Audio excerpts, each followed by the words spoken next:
Kalau kita bisa merasa cukup, Anda harus lihat gini. Firman Tuhan berkata, asalkan ada makanan dan pakaian cukuplah. 1 Timotius 6 ayat 8. Asal ada makanan dan pakaian cukuplah.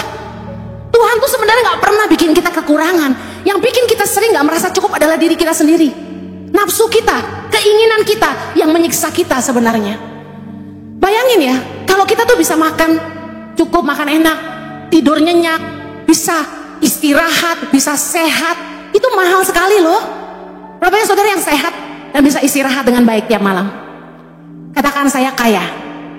Itu mahal loh.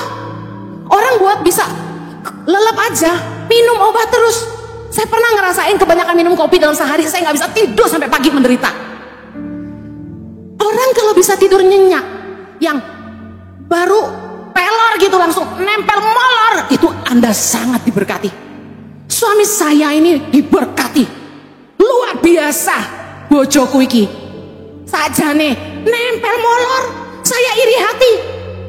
Saya buat tidur itu perlu kayak, saya pernah cerita di Korbaleng, perlu yang kayak misalnya diganggu gitu, bangun ulang lagi. Jadi harus ada prosesnya gitu loh, untuk hilang gitu loh. Suamiku udah hilang. Terus dia punya kuasa atas tubuhnya. Dia mau buang air kapan saja dia bisa putuskan. Enak banget. Cewek-cewek minum dulu kolak. Saya sih minum kopi hitam, obat saya. Tapi dia tuh, man, you are full of grace. Anda yang bisa buang air kapan aja Anda mau, tanpa harus setengah mateng nahaninnya. Saya kasih tahu, Anda kaya. Katakan kanan kirimu, Anda wajah-wajah orang kaya. Haleluya. Dengar baik, cinta uang yang sering bikin kita jadi serakah. Kita jadi gak pernah ngerasa cukup.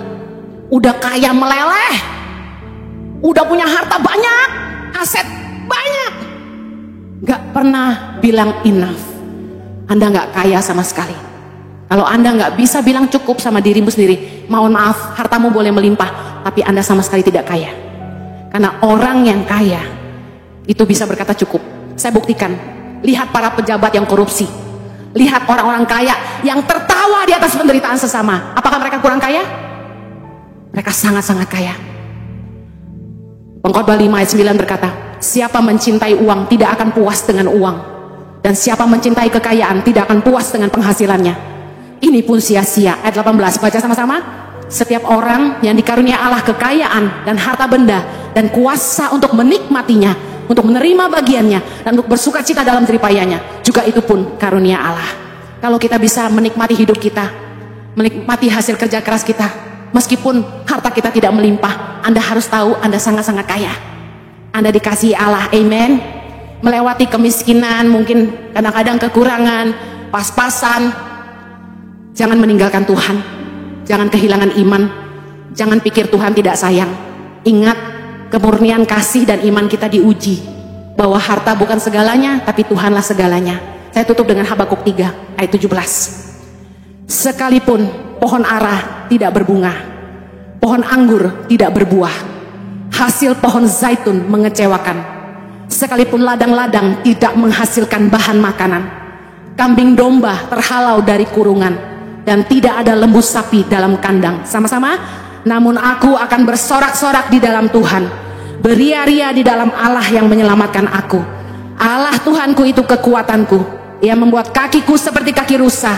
Ia membiarkan aku berjejak di bukit-bukitku. Katakan amin. Dengar, jadilah hamba yang setia. Cintai dia bukan karena harta, cintai dia karena dia mengasihi kita. Amen.